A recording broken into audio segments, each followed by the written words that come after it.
we are always kind of trying to benchmark something, and the S&P 500 is probably the most common benchmark that exists. What I would encourage people to do, though, is that's an important benchmark, but the most important benchmark is what I refer to, and I've written a book about this, whatever, I refer to it as living your best days.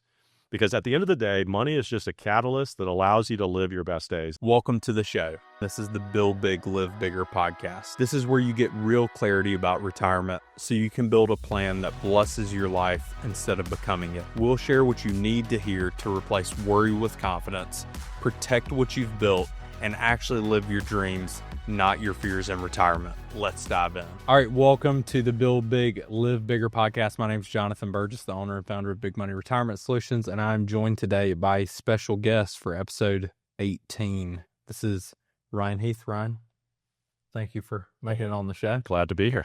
Ryan actually had no idea he was going to be on the podcast until he flew here. And I just, I grabbed him. Ryan's actually a consultant of ours and a very smart gentleman. And I knew that he would have some valuable information to share today. So to give you a little bit of Ryan's background, Ryan's been in the finance industry since 2000. Yep, a couple years. 25. Yeah. It's a quarter of a century. Yeah, don't remind me. Yeah.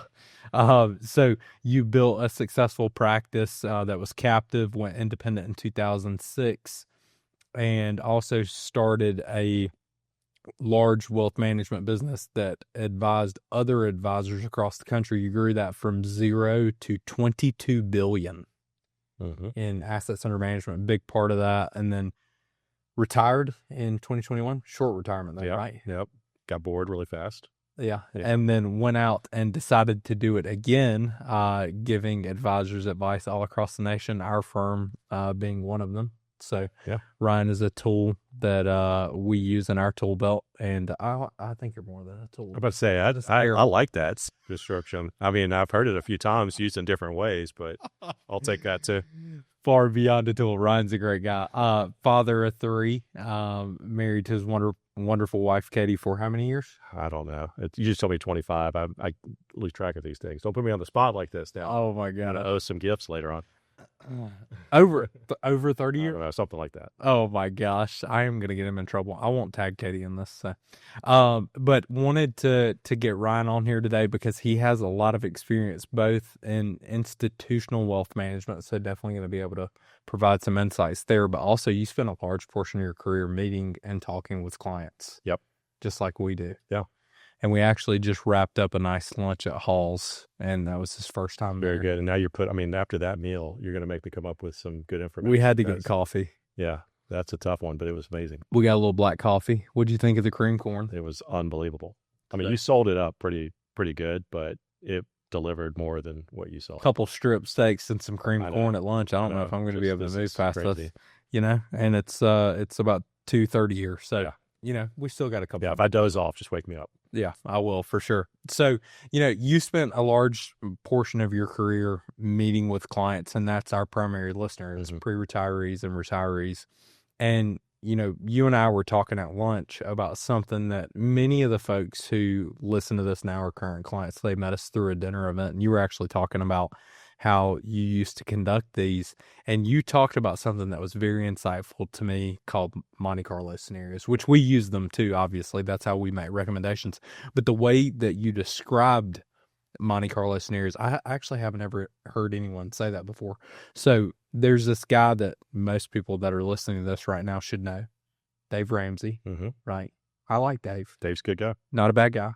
He's got a nice smile. He's okay. He's a good guy. And you said something about his advice that he published, back in 2012, I believe. So what was that example that you were talking about? Well, so the idea of this is, and look, here's the way I view, what you do and what everybody listening is worried about every single day is that how do you make the right decision for you and your family, especially when it comes to something that can be very complex and confusing. I mean, I think the one thing that the financial industry does extremely well is confuses the heck out of people. I mean, I say that tongue in cheek, but it's like, if you wanted to go buy, a loaf of bread, it's pretty simple. There's bread. I know I need it. It costs this much. You walk out with it. But this is a very tough thing to do. And I think that our job, and I know that you do this better than anybody, is really making information clear and understandable so people can make good decisions. At the end of the day, I believe anybody can make the best decision for their family if they have the information they need to make that decision, right? And so really clarifying that. And so when we look at this, here's a guy, Dave Ramsey, smart guy, does really a fantastic job of educating people on money matters. And he wrote this article in 2012 where he talked about his recipe for retirement and basically said, if you have this amount of money, you can take this much income, leave it invested in a certain way. His recipe was leave it invested in stocks. Not bad advice. On its face, it's not bad advice. I'm not saying it's right for everybody, but sounds right. Yeah. And then he said you can take X amount as a percentage and you can take it inflated every year and you'll never have to worry about anything. That was the point of the article. And you can go Google this article and read it yourself. Now, the point that I made and we were talking about is he's a good guy. I want to trust him, but I'd love to be able to check his work a little bit, right? I mean, this is a very important decision. You don't want to make a decision at 60, 65 years old, get to 80, 85 and realize you did it wrong. That's a bad time to realize you messed up. Yeah. And so it's so important to make sure that you know how to test somebody's advice, whether it's Dave, whether it's you, whether it's me, whether it's your brother-in-law, whoever it is that's giving you advice. If you can test their advice and you know how to test it, then you can make a great decision. And that's what we talked about. I can share about how you do that, but that's 100%. Yeah. And I think that one of the things that you said about that article was he said, okay, if you put your money in mutual funds and you average 12%, you can take out 8% per year. That's what he said. Yeah. Yeah. The gist of it was, I'll give you the details, is he said, I think it was, the title was How to Wreck Your Nest Egg. So if you Google how to wreck your nest egg, you'll find this article. What he said, which by the way, I think, well, I'll tell you more about that in a minute. You can find it. What he said is what the point is the way to wreck it is to change things. So what his point is don't change anything. Okay. His point is leave it invested in growth stock mutual funds. His take was they've averaged 12% over time, which by the way is true. They have. So he said, if that's the case, leave it invested. Then you can withdraw 8%. And then you can inflate that every year at 4% to keep up with inflation. So if you use easy math here, somebody, let's just say they had $1 million that they've accumulated. Leave it invested, take $80,000 a year out, and then don't worry about the ups and downs because it's going to balance itself out. That was his point, okay? And so what I wanted to do was basically test that theory. I wanted to figure out, how do we test his work, right? Well, here's how you can do it. The way to test the work is you simulate that recipe or that example across past scenarios. Now think about, we do this in the auto industry, right? When a car is about to go to market, what do? They go to the crash test lab. They get those crash test dummies they put in there. Now the average accident in America, if you average out all the accidents that happen, you probably aren't surprised to know that the average accidents are rear collision at around 15 miles per hour. That's the average accident. A lot of those fender benders contribute to that being the most common. But what do? They don't go in and just test that. No, they send that thing. They send it. They go head-on collision. They go side. They go every different angle because they want to plan for all the scenarios, not just the average scenario, right? And so what I looked at with that, this is years ago, by the way, is I looked at that and said, well, 12% is the average, but what if the averages don't hold? So the best way to solve that problem and to make sure you're dealing with good advice is to simulate. So here's how you simulate. Take his recipe, $1 million, 8%, 4% growth every year, let's say a 30-year window. And let's go drop that in different points in time and just work the numbers, right? So let's use 1980.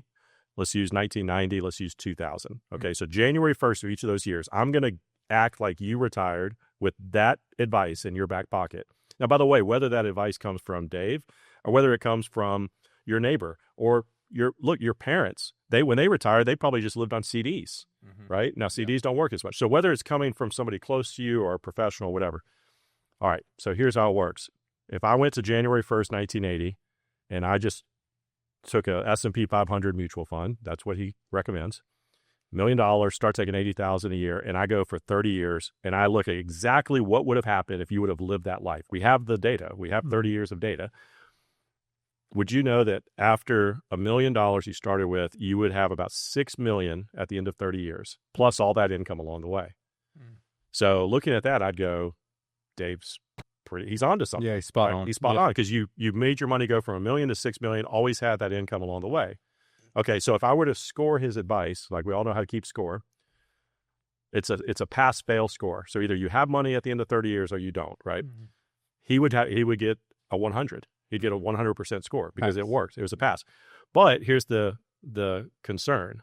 What if I just cherry picked January 1st, 1980? Because believe it or not, there are advisors out there, not Jonathan, not big money, but there are advisors that try to pull the wool over people's eyes, right? And so they might have just picked that out and said, hey, this is great advice. Look how good it worked starting in January 1st, 1980. Yeah. So what I did was I said, well, let's try January 1st, 1990. Well, do you know by 10 years later, by January of 2020, that million had grown to almost 3 million? Looking pretty good, right? Mm-hmm. Dave is onto something, but something happened. 2000, 2001, 2002, we had the tech wreck. The market corrected. Then 2008, it corrected. And by about 2010, so about 20 years into retirement, that person was out of money. Same exact plan. Same exact plan. Instead of 19. Just a different starting point. Now, by the way, I could have cherry-picked 1990 as a bad period of time. But if either way you look at it, now my score is 50%. One had worked, one had didn't. Let's do one more. January 1st, 2000. Well, I just said what happened right out the gate. 3 bad years. Little recovery, then a bad 2008. In that scenario, if you use the same advice that in 1980 turned your million into 6 million and all the income you could ever spend, that same advice in 2000 left you bankrupt in 9 years. Okay. Now, here's the thing. I'm not going to I just went on this rant for the last 5 minutes. I'm not going to do this 1,000 times, but statistically speaking, if you remember back to your college statistics class, and hopefully you don't remember everything from that class unless you work in that field today, but it always was so confusing. But the one thing I remember is that when you do something 1,000 times, when you test something 1,000 times, you can't hide the good or the bad. Mm-hmm. The truth comes out, right? So what we would need to do is we would need to do that same exercise. We just did it 3 times. We need to pick 997 more starting points. By the way, they don't have to be January 1st. We might pick March 2nd, 1972 as a starting point. We might pick April 12th, 1986 as a starting point. Right. But if we picked 1,000 random starting points and we took that recipe that Dave gave us and we applied it, we're going to get so many of them are going to pass, meaning you have money left, and some of them are going to fail, meaning you don't have money left. And then we can get a score that is representative of that advice. Okay, so I'll ask you this question. Again, I'm not going to keep you here and do this 1,000 times. Yeah. But if I did that 1,000 times with that advice, and I might be a bad person to ask because you're really smart on this stuff. But if you did that 1,000 times, how many of those times do you think passed versus failed? I'd say passed maybe 30%, failed 70%. Yeah. And you're like I said, you're smarter than a lot of folks out there. When I ask this to folks off the street, there are a lot of times 50-50, 60-40, something like that. The answer is 9%. 9%. That's not good. That's it. There's a big technical term that we use in this industry that we would use here. We would call that a bad plan. Mm-hmm. Like that's not a good strategy. Who would get on a plane if the pilot said, "Hey, there's a 9% chance of landing"? Who wants to go? Probably wouldn't fly on that plane. And so here's the issue. I don't even hold Dave responsible for this because it's kind of outside Dave's lane. Dave's really a budgeting focus, right? Yeah. But here's a guy who's really smart, has a voice, and he went out there and said, hey, retirement's not that hard. All you really need to do is this. He didn't do that simulation work. If he would have realized that this might not be that good. We might need to pull the withdrawal down a little bit or something. So when you look at that, that's what's called a Monte Carlo scenario. So the technical term is Monte Carlo simulation. So if you go Google Monte Carlo simulations, you can read about this. I would not advise it unless you have trouble sleeping. It's great for insomnia. But I always kind of affectionately refer to that as the retirement success score. Because really what you want to know is this plan I have leading me to success or is it leading me to failure? And you want to know that now. You don't want to know that when the money's running out. Okay. Yep. And here's the good news is I know I've met with so many people over the years. You meet with people every single day that, maybe their score when I met them was 65%. Mm-hmm. And I could make it 98, 99, 100% just by making some tweaks to the way they're treating their retirement. So it's not even, I guess the point is first you need to know, but don't feel like it's hopeless because you can actually correct things. I'll give you a great example. Just the just the way you withdraw your money in retirement. Like you might have money at the bank in a CD, you might have money in a mutual fund, you might have money in a annuity, whatever. And I ask people, I say, where do you take your withdrawals from every year? Oh, I just usually take it from the CD. Well, why do you take it from the CD? I don't know.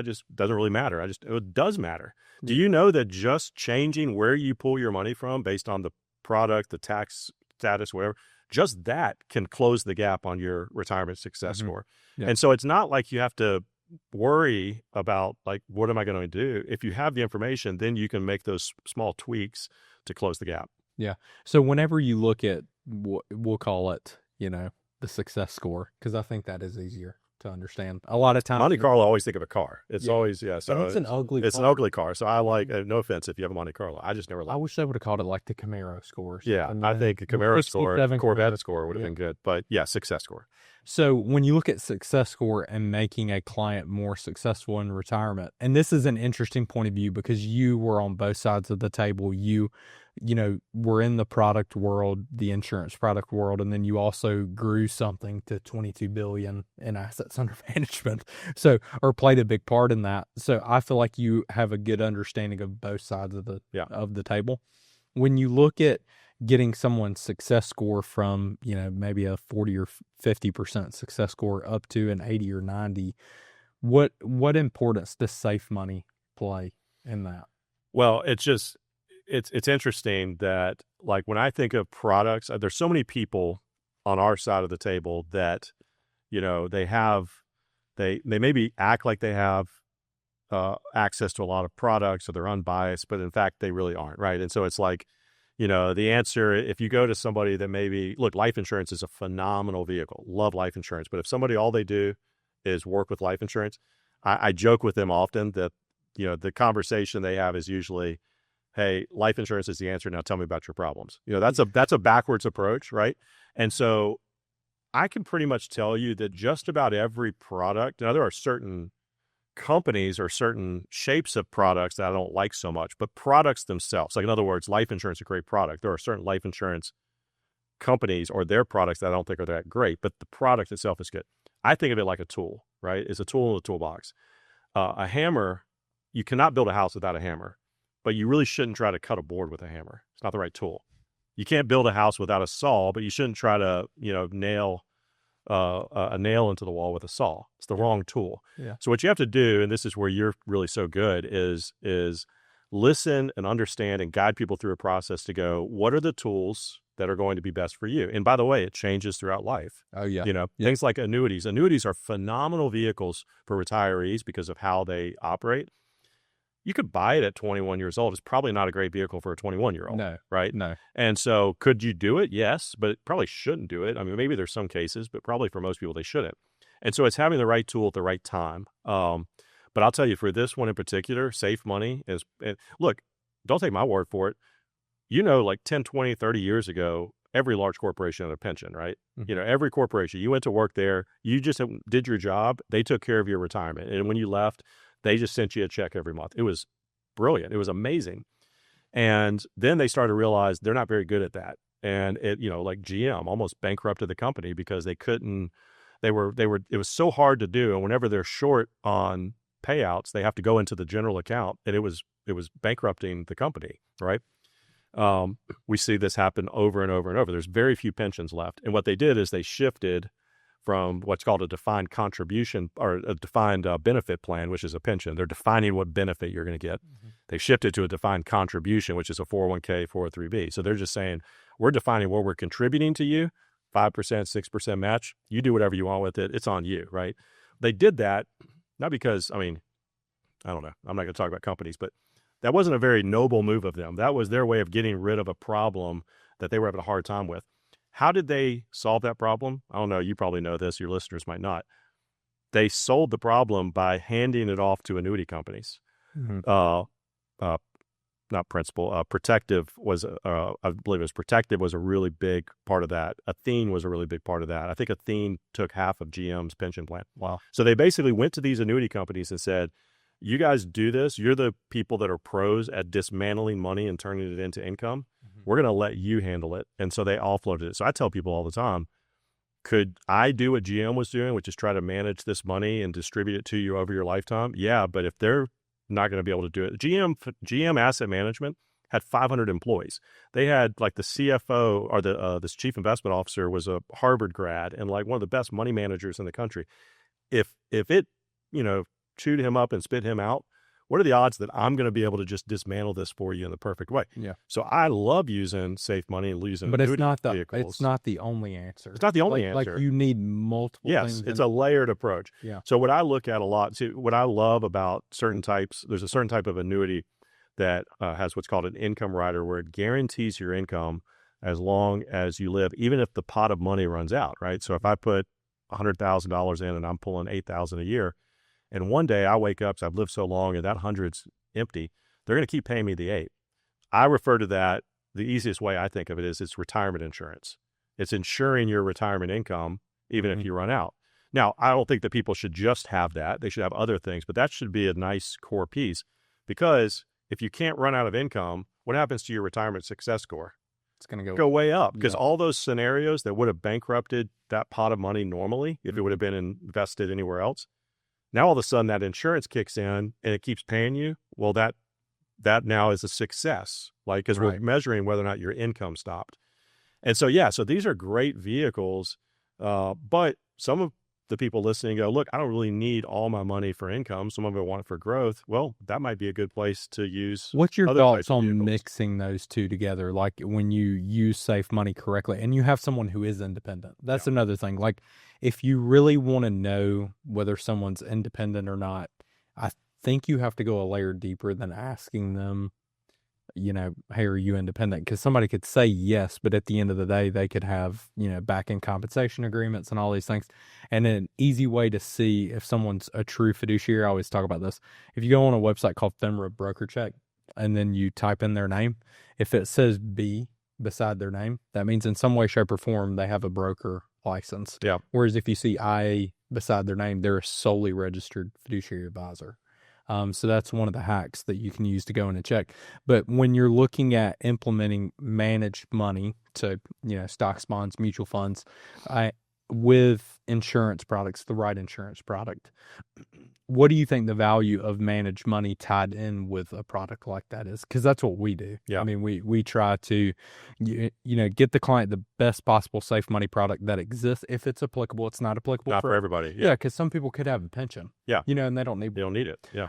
But also, a lot of people do not have a pension. Retirement isn't about guessing. It's about having a clear path ahead. If you'd like more information, text BOOK to 864-920-3155 or click the link in the description below and we'll send you a complimentary copy of Jonathan's book, Retire Right. So when you layer in properly managed assets in the markets, where do you see the value in that? So I think what you're doing is when you use those together is you're allowing them each to be best at what they're supposed to do, right? So an annuity, for example, a fixed annuity, there's different types, but we're talking like primarily about fixed annuities. They generally over time probably should generate 3, 4, 5% return. That's where they should probably live. You're not going to every now and then. I used to do a lot of this like you do on the front lines with just ordinary Americans. And the worst thing that ever happened is if we used one of those products and the first year it got 15% return. And I'd be like, oh, geez, because it's not supposed to do 50. It did, and it was a fluke. And you'll have those weird years, but I was like, oh, now they're going to think it's going to get 15% every year, and it's not. And it always I would tell them that. I'd be like, well, look, high five, but don't ever expect that again. So it's supposed to do 3 to 5, but you know what it's really good at? It's a little bit light on returns, but it's really good at, like, you sleep at night, don't worry a lot. You know your income's going to be there no matter what, as long as you live. That's why you want to use that. But on the other side, a lot of people, the way they plan for retirement is they try to just build a portfolio to do all that the way GM did and got out of that business. One size fits all. And you can't let it run. You're always throttling back because you're trying to be a little bit safe because you need it to last, but you don't know how safe you have to be. And so you're all the players on that portfolio that are supposed to take off and run, you're holding them back a little bit because you don't want to be too. If you do it this way, where your safe money is taking care of the stuff that you can't afford to lose, like your income, Now you can let the other, to whatever extent you're comfortable with it, you can let the other stuff really run. Yeah, our clients who were really like, guys, y'all do whatever you like, do what you see fit. If I were your parents, what would you do? Generally, their managed money's normally moderately aggressive. I mean, it is, because if you coach a client the correct way in the ups and downs of the market and the cycles, and they can make, 10 to 12% per year on that bucket of money, and it's half of their assets, and the other half of their assets they solve for their income.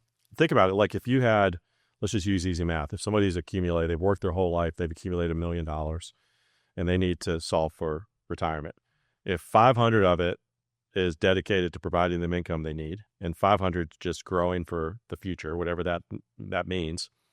If that 500 can actually just run and it can just sit there and grow, you don't have to reach in and take it out along the way. Like even when the market's down, you're still going to have to spend money. So if you're pulling from that pot, you're taking it out at the wrong times because the market's going to go through down. I want to eliminate that by using the annuity for income in most cases. And then over here, just let this run. Now think about it. 65 years old, the rule of 72, you know it. But for the listeners, 72 is an accounting rule. If you take 72 divided by rate of return, it's the number of years it takes money to double. Or you could say 72 by the number of years you want money to double is the rate of return you have to earn. So easy math here. If you got a 10% rate of return on average, 7.2 years to double that money. So if you're 65 and you're going to live till, one of you is going to live till 95, that's 30 years. You're going to have, in that case, let's say 4 doubles.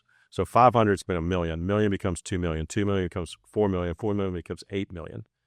So that's letting that money do what it's supposed to do. You're not throttling it back and going, let's try to buy some bonds and some stocks if we don't want it to move too much. Let the annuity companies do what they are built to do and do better than anybody. Again, go ask GM. Built to do the best possible thing for retirement, and then let this money just ride off into the distance. And when times are good, you want to take some off and buy a boat, great. And when times are bad, you don't need it to pay your bills. Yeah, and the reason now you're treating it right. So going back to the beginning, whenever we were talking about success score, the reason why we do like insurance products to generate that retirement income is generally, client success scores increase whenever you do that. Generally speaking, yes. And so the other thing is, most clients, whenever you set up a retirement plan, somebody may say, hey, I want an extra $4,000 a month to live off of. What if they have $1 million, 4% withdrawal? They're not redlining too hard. That other $500,000 that they have, along the way, a lot of them have goals to travel every year or go out. Like most people want to live their dreams, not their worries in retirement. And so if you have a pot of money that's growing really well and you say, oh, wow, I made, the market was up by 17% this year. My $500,000 bonus yourself. Yeah, just increased in value tremendously. Oh, we want to take our kids to, XYZ location for Thanksgiving. We're not doing Thanksgiving at the house this year. We want to take our kids out to some destination. You can do that. Yeah. And that's kind of when that comes down to financial planning. Financial planning is really coming up with a plan, a game plan. So I always refer to it as kind of like you have must-haves and nice-to-haves, right? Your must-haves are your electricity bill and, your health insurance. Taxes. So that's where I want to create very stable income flows. And then the nice-to-haves are like, a bigger boat or that, 2 weeks in Paris or whatever it is. You can just decide when it's time based on the performance of that account, but you don't have to go do that tomorrow, right? And so I think that's where when you divide those up, that's classically where you would use annuity safe vehicles versus market vehicles, which should do better over time, but they're going to come with more uncertainty and volatility along the way. And I think, if you're listening to this and you're still like, I don't quite understand this, if pretend that you were going to go work for a new company and they were like, okay, we can do base only. We'll just pay you a base rate, no incentive compensation at all. We'll do base plus commission, or we'll do commission only. If you do commission only, it's kind of like being 100% in the stock market. Your income's going to fluctuate. You're going to have to, you can do really well, or you could starve to death. Correct. And then you have, base salary only, where your income earning potential may be. This is you go and you see the wrong advisor. They talk about insurance products. That's the only thing that they use. Kind of like you said with the life insurance person. Hey, life insurance is the answer. What are your problems? First. That's kind of the base example. This is like the happy middle ground. Yep. where, you have something that's stable, but also on the back end, you're able to do things maybe that you wouldn't think you'd be able to do because you have solved for what it takes for you to live on, and anything extra that comes in, it's extra. Yeah. So Absolutely. now I want to go to one more thing before we wrap here. You have seen, I've talked to you a lot about our models and kind of how we invest money. And it's very interesting for me to get your insight on this because you have so much experience in the asset management world pertaining to stocks, bonds, index funds, mutual funds. If it is out there, Ryan's seen it. No question. You've seen it. So whenever you see our strategies where we pay a subscription, we see what an advisor who has $220 billion in assets under management, what they buy for their clients, we generally try to buy the same index funds that they buy for our clients. What are your thoughts on that general strategy as opposed to trying to buy individual stocks or mutual funds or anything like that? Yeah, I love that strategy. So there's an old saying, I don't know who said it. It might have been Tony Robbins, but I don't remember. But somebody said success leaves clues.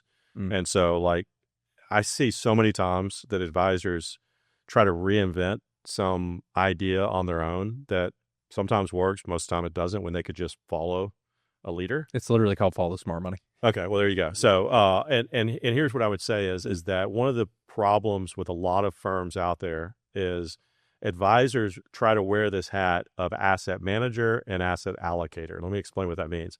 An asset manager is someone who is managing a fund, buying and selling different stocks, bonds, any type of investment to take that fund in a certain direction. They're kind of the builder of that fund.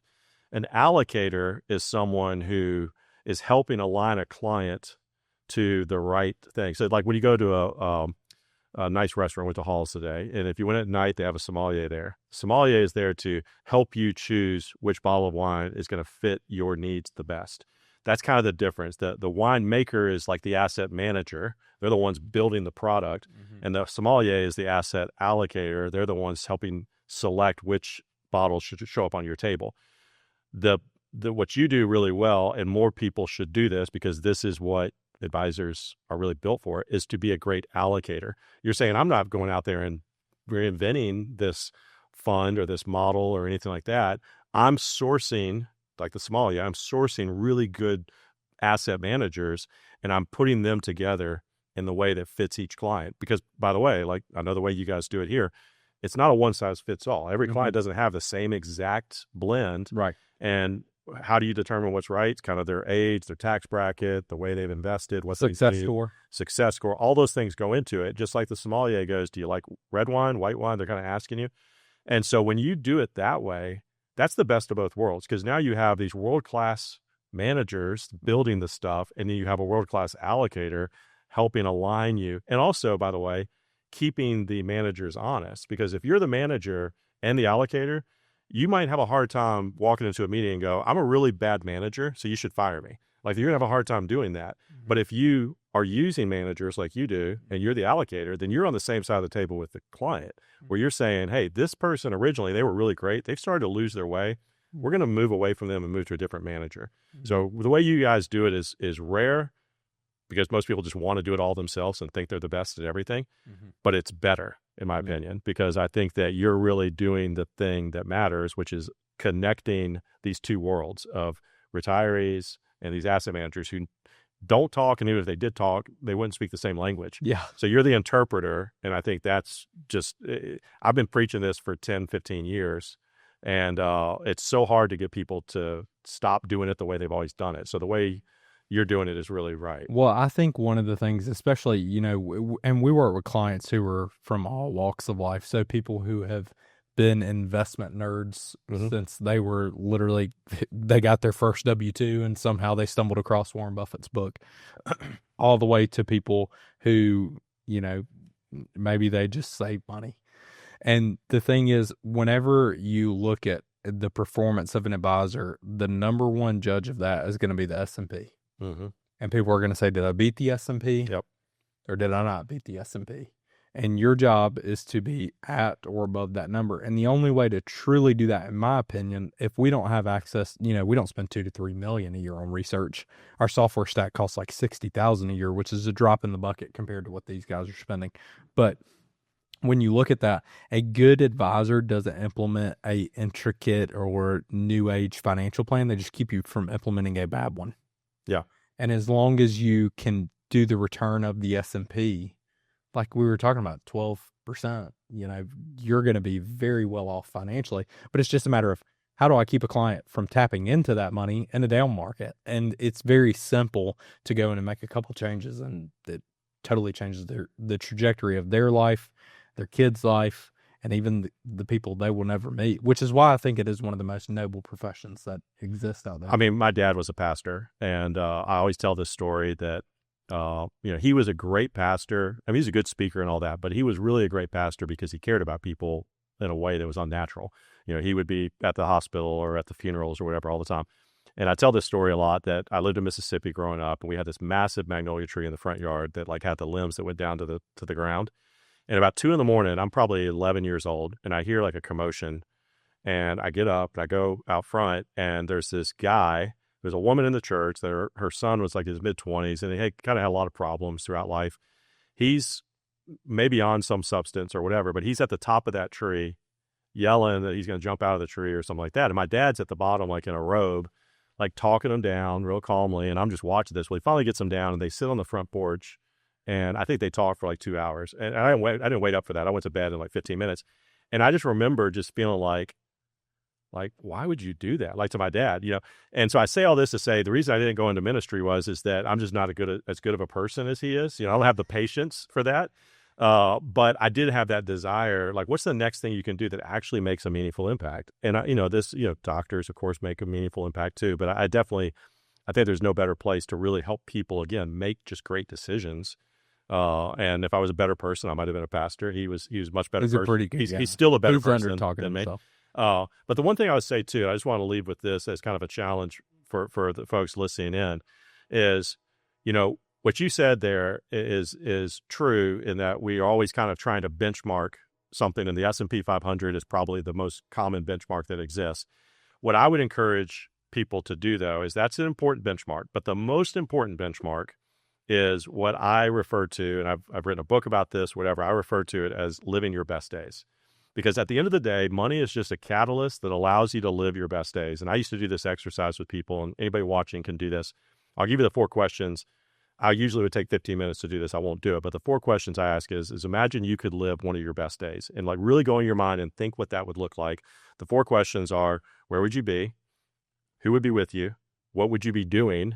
And then the 4th question is, at the end of the day, thinking back on all these things you just answered, if you really dig into it and dream it up, how do you feel? When your head hits the pillow, how are you feeling? And I've done that. I've gone through that 1,000+ times with people. And every time it always lands on the most common words, like loved, appreciated, fulfilled, living life on purpose. And my point with that is that's your benchmark. Your benchmark here is to live more of your days, and purposefully design days. Some that might be crazy, wildly exotic, like going to climb Mount Everest. And some might be like, I did this exercise with my daughter when she was like 6 years old. I kind of started doing this, and I just said, hey, let me ask you some questions. She probably at 7, but it was a real conversation. And I asked her those questions, and at the end of the day, her perfect day, or her best day, was she was just starting to play golf, and she was pretty good. I want to go play golf with you after school and eat dinner at the club. And I was like, I can do that tomorrow. Like, in my mind, like, living your best days was some monumental thing that we have to save and plan for. And it's okay to have those, but you could have best days that are for yourself, for you and your spouse, for you and your kids. It could be charitable. And when you start to think about it that way, that money is a catalyst that allows you to live more of your best days. Mm-hmm. And the point of your job as an advisor, and everyone here that works with you or is listening in, is to align yourself with someone. Yep, you should probably get close to the market, but no one, I mean, I've had clients before that were literally worth hundreds of millions of dollars, but sacrificed everything in their life. They had no relationships with their family, horrible health.